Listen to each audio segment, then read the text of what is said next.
What is going on, gunfighters, aspiring gunfighters, little ones that dream one day of being a gunfighter?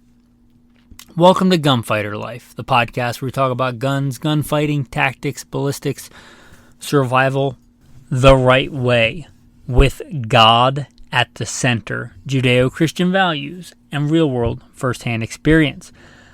This week's going to be a little bit different. I did a series of short episodes. So if you're listening to this episode as a one-off, because this is the only thing you're interested in, that's fine. But realize it's part of a mini-series on lesser talked about, overlooked survival options. Talking about the quasi SBR 22. Talking about pistol conversion kits. The 22 Magnum. The 308 rifle paired with a 22 handgun. So just realize that. Being subscribed helps. That way you get these in order. And when they come out. If you're a regular listener, don't forget about Patreon if you want to become a patron. Also, if you don't want to sign up for a monthly subscription, I get that. There's some a la carte stuff on there. I get asked all the time about practical shooting drills. Well, I just did a video on there that's a bunch of clips of practical real-world handgun shooting drills. You know, that probably will pay for itself if you put those into practice and practice those instead of just going to the range and turning money into noise. You know, what's a box of ammo cost? Anyway, those are on sale. If you go to the shop on Patreon, you don't have to become a member. You can just buy it. And check out some other cool stuff that's in the shop as well. With that, I'm going to throw in a bio for this, and then I will plug in the mini-series episode. If you notice different audio quality, guys, I'm working 2 jobs. I'm doing the podcast and working as a private security contractor. So the audio quality, while not superb, hopefully is bearable. Just a little caveat there. Enjoy the episode. Blessed to have served in the military, law enforcement, combat veteran, private contractor, competition shooter, lifelong hunter, guide. Blessed by God that He got me through all those things so I could share this firsthand training, knowledge, experience with you to serve you today. Let's dive into the podcast. What is up, guys? Maybe gals, aspiring gunfighters, current gunfighters, little ones that one day dream of being gunfighters. What is going on? The topic du jour. Didn't know you were going to get a French lesson, huh? That's for topic of the day. It's my Friday, so I'm in a good mood, and I'm hoping to get out in the wilderness and do some scouting. So I'm really in a good mood. I'm not headed there right now. I'm headed back home to see the wife and go for a ruck. But I'm in a good mood, if you can't tell. So, what's the topic du jour? What's the topic of the day? Sounds good. I think I'll have that. We're going to talk about the 22 Magnum. Well, where does the 22 Magnum fit in, if at all, for apocalyptic, for a survival loadout? As part of your survival plan. Let's go there on this episode. Alright, so what we're going to talk about the 22 Magnum. First off, ballistically.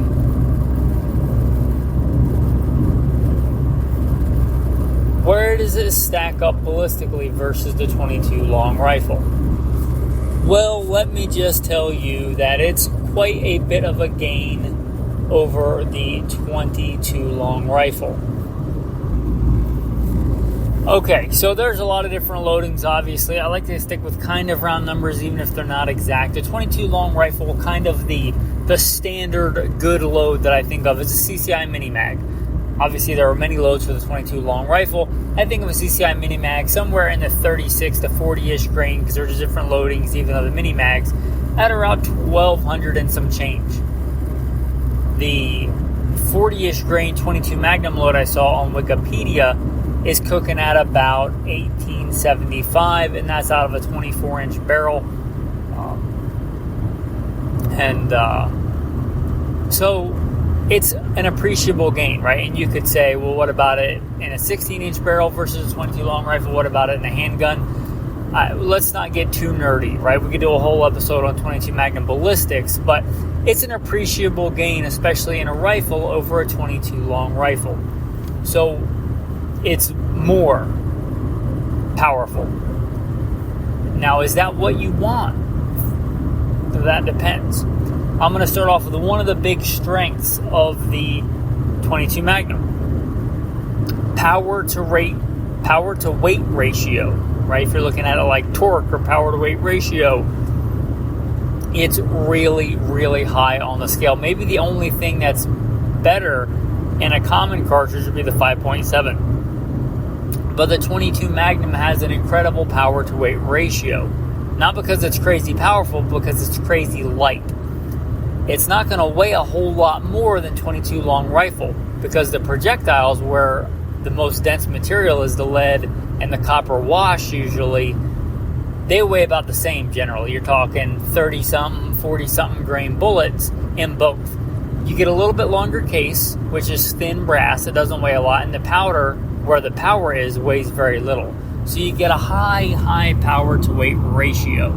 That's one of your big strengths. Like the 22 long rifle that's touted much more for survivaling, is that you can carry a lot of ammo. Well, you might not be able to carry quite as much with a 22 Magnum, which stands for 22 Winchester Magnum rifle. You might see it as 22 Mag, 22 Winchester Magnum, 22 Winchester Magnum rifle, all the 22 Magnum, right? There are some other 22 Magnum cartridges, nowhere near as common. You can carry a lot of that ammo as well. Probably you're not talking about an appreciable difference in the amount of rounds you could carry for weight. And you get quite a bit more power, as we talked about. So the power to weight ratio is awesome for the 22 Magnum. That's one of its big strengths. Alright, so let's go off maybe what I would consider one of its big weaknesses. Its feeding characteristics, which is not often talked about. But it's like the complete opposite of maybe one of the most reliable weapons platforms we could think of. The AK-47, the 7.62x39, is a highly tapered, strong, steel-walled, strong, very dependable weapon and cartridge combination. A lot of that has to do with the cartridge. It's really tapered, so it feeds really well, even when dirty, even when nasty. It's highly tapered, so as soon as it starts to extract, pretty much, unless there's a ruptured case or something, pretty much all that pressure is gone and it just pulls the case right out. That's a big part of the AK reliability. The 22 Magnum is like the complete opposite of that. It's a very thin-walled, long, straight-walled case, and it's very tiny. So feeding, it has to feed pretty precisely out of a magazine and line up pretty well. And if you get any kind of resistance when that case expands, that brass case, it's got to pull that brass case pretty much all the way out because it has very little to no taper in the case. So feeding can be an issue. Kind of a case in point, for a short time, the Ruger 1022 made a version in 22 Magnum. They haven't made it in a long time, and they didn't make it for very long. There may be other reasons for that, but part of that is that fairly high pressure case in a long, thin, straight-walled cartridge, I think, probably not very reliable. Now, you can find some 22 Magnum semi-autos, but it's not a lot, and they're not particularly known for being crazy reliable in a rimfire like a 22, like a Ruger 1022 is, right? They do make some, they do exist, but they're not common, and they're not known for being crazy reliable like a 22 long rifle is. And part of that is that feeding. So that's a big detriment. You will see these in like lever actions and bolt actions. Kind of one of their places they shine is a lever action and bolt action, where your rate of fire is much slower, things aren't getting as hot, things may be a little bit more precise. You got a long straight walled rimmed cartridge is kind of one of the things that the lever action was kind of designed for, right? So, you look at what a 40, now it's vastly different scale, but if you look at, a 4570, and then you look at dimensionally wise, 22 mag, which I know that might seem like a ridiculous comparison, but if you're looking at like overall feeding and design characteristics, you got a fairly straight, long, rimmed, kind of blunt-nosed bullet. There's a lot of similarities there. They do well out of a lever action, the 22 Magnum, and they do okay out of a bolt action as long as you don't have to worry about rim lock in a magazine. Obviously, most lever actions are a tube feed, so you kind of want the rim. The rim's kind of an advantage there, where it's kind of not an advantage or maybe even a detriment in a semi-auto. That said, there are also several now 22 Magnum semi-auto handguns. They do exist. However, I'm going to say the same thing. They are not known for reliability. Now, you may say, well, I took mine to a square indoor range and put 2 magazines through it and it worked fine. Okay, but if we're talking about survivaling, how's that going to work when you're bleeding profusely from your face and you get a bunch of blood in the action and it's dirty and it's raining and you just dropped it in the mud? A lot of 9mm or 45s would do fine in that scenario. 22 Magnum, it's questionable, right? Reliability, under what conditions, right? Because when things are clean and properly lubed and well maintained, that's one thing. But what about year 2 of the apocalypse when you're bleeding all inside the action and it's wet and dirty and you just dropped it in the mud and picked it up? How reliable is that semi-auto 22 Magnum going to be? They're not known for being super reliable in good times. They can be reliable if you get a good one on the right day at 72 degrees and it's well lubed and well maintained. I'm not saying you can't. I'm not even saying they're bad for a carry gun in good times, but not great. They don't lend themselves well. Let's put it that way. You have to overcome quite a few engineering hurdles to have them reliable in a semi-auto. Now, 22 Magnum revolvers, that's a different story. They should be as reliable as any other rimfire in a revolver. There's no reason they can't be. They kind of lend themselves, much like the rimmed cartridges lend themselves well in the long gun world to lever actions. They lend themselves pretty well to the revolver world because, most classic revolver cartridges are fairly straight-walled rimmed cartridges. 38 Special, 357 Magnum, 44 Magnum, again, vastly different scale, but if you look at a 22 Magnum, pretty similar there. So they work better in those kind of manually operated guns, I think. Here's another big detriment. We talked about more power, but is more power what you want? There is no question, round per round, the 22 Magnum is going to be, unless you just get a really poor projectile choice, but all of the things being fairly equal, it's going to be more effective round per round than a 22 long rifle for defense. In a dependable firearm. If they're equally dependable round per round, you're probably going to be better off with a 22 Magnum. But as I like to often tout, the duality of survival, what about hunting? Well, it's going to be more powerful round per round than a 22 long rifle, but one of the reasons people like 22 long rifle is small game hunting. And if you're talking about small game, a jackrabbit to feed your dog, a couple of doves to feed yourself, or a couple of quail to feed yourself, a 22 long rifle will do that handily. A 22 Magnum will not really do it better. It will destroy more meat. And the reason you're hunting it is hopefully to eat it or to feed it to your dog or whatever. So when you talk about truly small game, I actually think the more power is more of a detriment than a help, in my opinion. If you talk about larger small game and varminting in good times, that's where the 22 Magnum shines, right? If you're talking about I have to take a shot at a coyote at 100 yards, I would much rather do it with a 22 Magnum than a 22 long rifle, all of the things being equal.